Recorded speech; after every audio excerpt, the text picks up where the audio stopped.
Okay, folks, let's talk oil. Not just any oil, but the sticky black gold that keeps the gears of civilization turning. Whether you're driving to work, heating your home in the dead of winter, or flying across the globe, chances are, oil is involved somewhere along the way. It's the lifeblood of the global economy, the greasy, flammable fuel that powers our cars, heats our homes, and, let's be honest, makes the world go round.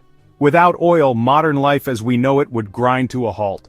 Factories would stop, planes would be grounded, and even your favorite gadgets might not make it to your doorstep. And when it comes to oil, three countries are in a bit of a pickle.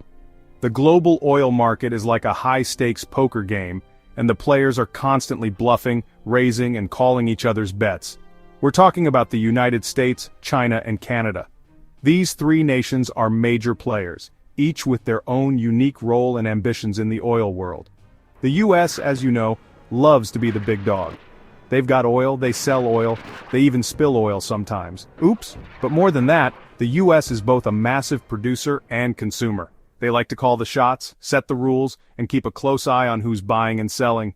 China, on the other hand, is the hungry teenager of the global economy, always growing, always needing more energy, and always looking for a good deal on a barrel of crude. With a population of over 1 billion people and a rapidly expanding middle class, China's appetite for oil seems almost insatiable.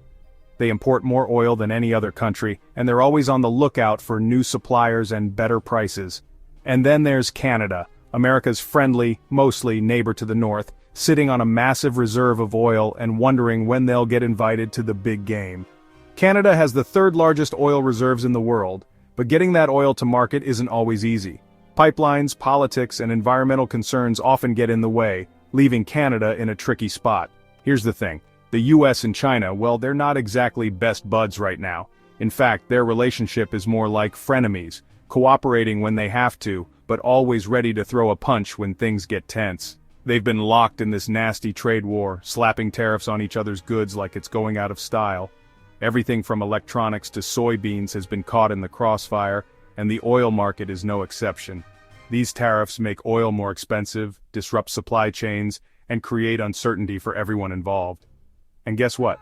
Oil got caught in the crossfire. Prices have swung wildly, companies are scrambling to adapt, and countries like Canada are left wondering how to navigate this new, unpredictable landscape. The oil spat between the US and China isn't just about fuel, it's about power, politics, and the future of the global economy. Now, tariffs are basically like taxes on imported goods. They're supposed to make foreign products more expensive, so people will buy local instead. Sounds good in theory, right? Well, not so fast. When Trump slapped tariffs on Chinese goods, China retaliated with tariffs of their own, including on American oil. Suddenly, US oil became a lot more expensive for Chinese buyers, and they started looking for cheaper options elsewhere. Oops, that's not what Trump was going for. See, China is the world's biggest oil importer. They need a lot of the black stuff to keep their factories humming and their economy growing. So, when American oil became too pricey, they simply started buying more from other countries. Countries that weren't slapping them with tariffs. Countries like, you guessed it, Canada. Not so fast. Why oil prices are a global game. When it comes to oil, what happens in one corner of the world can send shockwaves across the entire planet. Oil isn't just a commodity, it's the lifeblood of the global economy, powering everything from cars and planes to factories and homes, and because it's so essential, the price of oil is influenced by a dizzying web of international connections and events. Now, you might be thinking, hold on, John, if the US isn't selling as much oil to China, wouldn't that mean lower oil prices for us? It seems straightforward. Less demand from a major buyer should mean more supply left over, and that should push prices down, right? And that's a logical thought, my friend. But the reality is a lot more complicated. Oil doesn't just sit around waiting for a buyer. If China isn't buying from the US, it might buy from somewhere else, and the US will look for new customers. The global oil market is like a giant, constantly shifting puzzle, with every piece affecting the others. The oil market is a fickle beast. It's like a giant game of musical chairs with countries, companies, and even speculators all vying for a seat at the table. Every time someone moves, the music changes. Traders in New York, London, and Singapore are watching not just supply and demand, but also headlines, rumors, and even tweets that could move the market in an instant.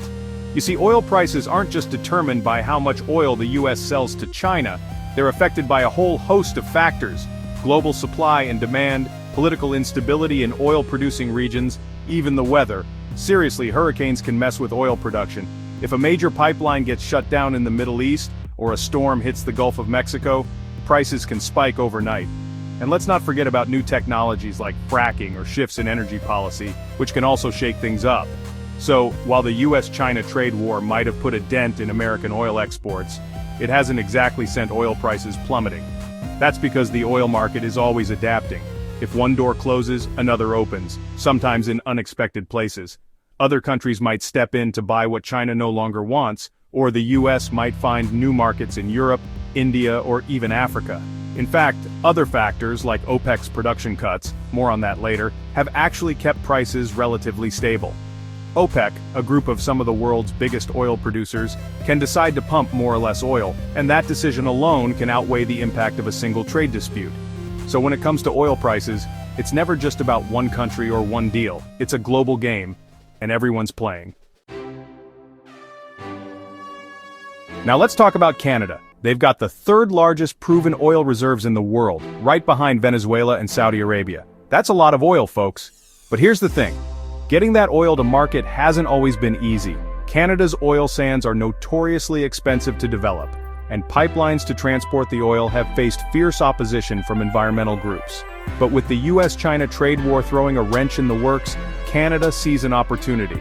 They're already a major oil supplier to the US, and they're looking to increase their exports even further.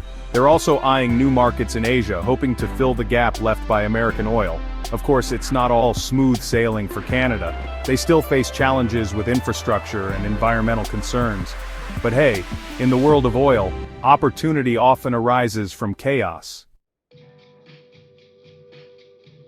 Now let's talk about OPEC, the organization of the petroleum exporting countries. If you want to understand why oil prices seem to jump up and down like a yo-yo, you have to start here. OPEC is a group of some of the world's most influential oil-producing nations, and their decisions can send shockwaves through the global economy. This cartel of oil-producing nations led by Saudi Arabia controls a huge chunk of the world's oil supply.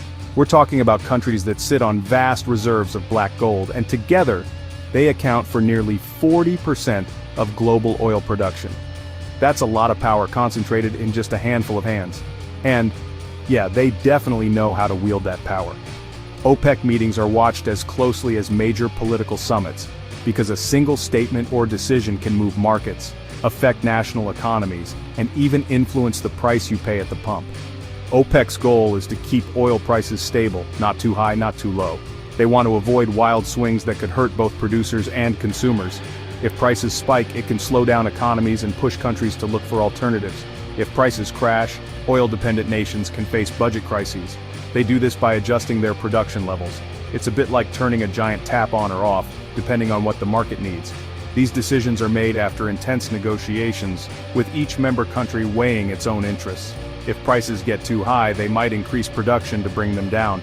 More oil on the market means lower prices, which can help keep global economies humming and prevent demand from dropping off a cliff. If prices slump, they might cut production to prop them up. By pumping less oil, they can create a sense of scarcity, which usually pushes prices back up. It's a classic supply and demand play, but on a global scale. Now, OPEC's decisions have a huge impact on the global oil market. Traders, investors, and governments all over the world hang on their every word, because even a hint of a change can trigger massive buying or selling sprees. When they announced production cuts in 2024, it sent oil prices soaring. Suddenly, everyone was scrambling to secure supplies, and the ripple effects were felt from Wall Street to gas stations everywhere. And when they hinted at increasing production in early 2025, it caused prices to dip. The market reacted instantly, showing just how sensitive the world is to OPEC's every move. It's a delicate balancing act, and one that OPEC plays with the precision of a brain surgeon, or at least, that's what they want you to think. Behind closed doors, there's plenty of debate, disagreement, and sometimes even drama. But one thing's for sure, as long as the world runs on oil, OPEC will keep everyone guessing and watching their next move. And then there's Iran. Iran. Always a wild card, always keeping the world on its toes. Iran has the world's fourth largest oil reserves, but, US sanctions have severely restricted their ability to export it. See, the US and Iran have a bit of a complicated relationship. They've been at odds for decades, and the US has imposed sanctions on Iran in an effort to pressure them over their nuclear program. These sanctions have crippled Iran's oil industry, but they've also added a layer of uncertainty to the global oil market. If the US were to ease sanctions on Iran, it could flood the market with Iranian oil, potentially driving down prices. But if tensions between the two countries escalate, it could disrupt oil supplies and send prices skyrocketing. It's a geopolitical game of chicken, and honestly, the stakes are high. So what does the future hold for the global oil market? Well, if there's one thing we've learned, it's that predicting the price of oil is about as reliable as predicting the weather in England. Spoiler alert, it's probably going to rain. The US-China trade war, OPEC's production decisions, Iran's geopolitical maneuvering, these are just a few of the factors that will shape the oil market in the years to come. Add to that the growing push for renewable energy and the fight against climate change, and yeah, you've got a recipe for one heck of a roller coaster ride. Okay, John, enough with the global economics lesson. What does all this mean for the average person? Will I be paying $10 a gallon for petrol anytime soon? Well, the good news is that oil prices are unlikely to skyrocket overnight. The bad news is that they're not likely to plummet either. The most likely scenario is continued volatility, prices fluctuating up and down as various factors come into play. So what can you do? Well, for starters, don't panic. Keep an eye on the news, but don't let the headlines dictate your every move. If you're really concerned about rising petrol prices, consider carpooling, taking public transport, or investing in a more fuel-efficient vehicle. Look, the truth is we can't keep relying on oil forever. It's a finite resource, it pollutes our planet, and it's subject to the whims of global politics. We need to find cleaner, more sustainable ways to power our world. The good news is that the transition to renewable energy is already underway. Solar and wind power are becoming cheaper and more efficient every day, and electric vehicles are gaining popularity. It's not going to be an easy transition, but it's a necessary one. So, the next time you fill up your car or turn on the lights, take a moment to think about where that energy comes from and the complex web of global forces that brought it to you. And then, let's all work together to create a future where we're not so reliant on black gold. That's it for me, folks. Stay informed, stay engaged, and stay classy.